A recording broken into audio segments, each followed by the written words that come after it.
सर्वात प्रथम तर कसा आहे सर तुमचा मूड? तुम्ही आज मला बोलवलंत आणि सांगोपांग निर्णया विषयावर चर्चा करण्यासाठी आणि समाजाचा एक अंग म्हणून तुम्ही ज्यावेळी मला इन्व्हाइट करताय आणि बोलवताय, हं. त्यामुळे मला असं वाटतं की काहीतरी मी चांगलं समाजाला देऊ शकेन, त्यामुळे माझा मूड नेहमीच चांगला राहील. नाही, नाही. नक्कीच सर आणि जसं इंट्रोडक्शनमध्ये पण आपण तुमच्याबद्दल सांगितलं, तुमचा एक्सपिरियन्स आणि मला पहिलाच प्रश्न तुम्हाला विचारायचा आहे. मुंबईसारख्या या सुंदर शहराची वाट नक्की कोणी लावली आहे? पॉलिटिशियन्स, ब्युरोक्रॅट्स की इकडे राहणारे मुंबईकर? ॲक्च्युली मुंबईची वाट कोणी लावली म्हणण्यापेक्षा मुंबईचा ग्रोथ जो आहे किंवा मुंबईचं पॉप्युलेशन जे आहे, ज्या पद्धतीनं वाढतं आहे, त्याच्यावरती एक प्रकारचं जे कंट्रोल म्हणायला पाहिजे, त्या कंट्रोलमध्ये हे निरनिराळे अंग आहेत. हं.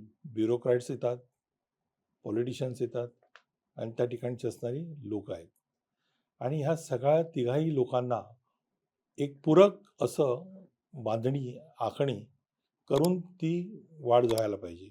ह्यातली कोणीतरी गोष्ट स्वतःला वाटते म्हणून मोठ्या प्रमाणात करायला जातो, त्यामुळे तो बॅलन्स त्याचा बिघडतो.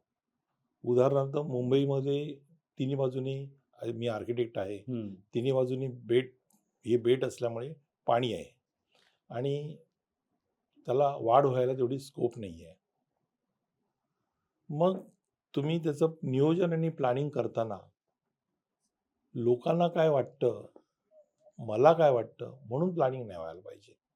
प्लॅनिंग व्हायला पाहिजे असेल, तर त्या भूमीला काय पाहिजे? हं. ती भूमी किती गोष्ट पेलवू शकेल? तो समाज किती गोष्ट पेलवू शकेल? ह्याची आखणी ही अत्यंत काटेकोरक पाहिजे आणि ही कोण करणार? महानगरपालिका करेल, शासन करेल, त्या भागातले सामाजिक काम करणारी लोकं करतील, ब्युरोक्रॅट्स जे प्रामाणिक असतील ते करतील. हा शब्द मी मुद्दाम विचारतो. हां, कारण मुद्दाम ब्युरोक्रॅट्स, विचारतो. प्रामाणिक. त्यामुळे कित्येक वेळेला असं होतं की पहिल्याच्या काळामध्ये जे ब्युरोक्रॅट्स होते महानगरपालिकेमध्ये वगैरे, अधिकारी वर्ग तिकडे त्यावेळेला वॉर्ड ऑफिसर म्हणायला जायचा. कोणी एखादी स्लम वाढवते आहे, झोपडपट्टी उंच करते आहे, तर ताबडतोब येऊन ते स्टॉप केलं जायचं. आता तो सब इंजिनियर किंवा तिकडचा इंजिनियर त्या भागामध्ये फिरकायला पण घाबरतो. हं. म्हणजे त्या ठिकाणी तुम्ही कमी पडता. हं. कारण मग ते अनिर्बंध पद्धतीने एखादी गोष्ट पुढे जातं त्या गोष्टीमध्ये. तर तो का बनवतोय तसं, त्याची काय परिसीमा, त्याला काय आपण परमिशन दिली पाहिजे, अप्रूव्हल दिली पाहिजे आणि मग तिथूनच निर्माण होतो तो भ्रष्टाचार. हं. आणि मग ह्याच्या अगोदरच्या काळामध्ये भ्रष्टाचार होता नव्हता असेल, कदाचित त्यावेळेला होता असेल.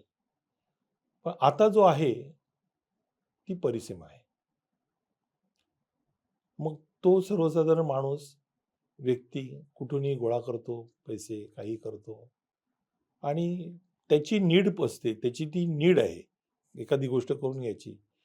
परंतु ती नीड पूर्ण होत नाही म्हणून तो पैसे गोळा करतो आणि समोरचा जो आहे अधिकारी वर्ग, तो असं समजतो की मला जो काय मला पगार मिळतोय किंवा तनखा मिळतोय, ते माझं फक्त चहा आणि पाणी आहे आणि माझी इतर जी गोष्ट आहे ही इथूनच निर्माण व्हायला पाहिजे आणि तिथे आमचा बॅलन्स कोलॅप्स होतो. कोल्हापूर.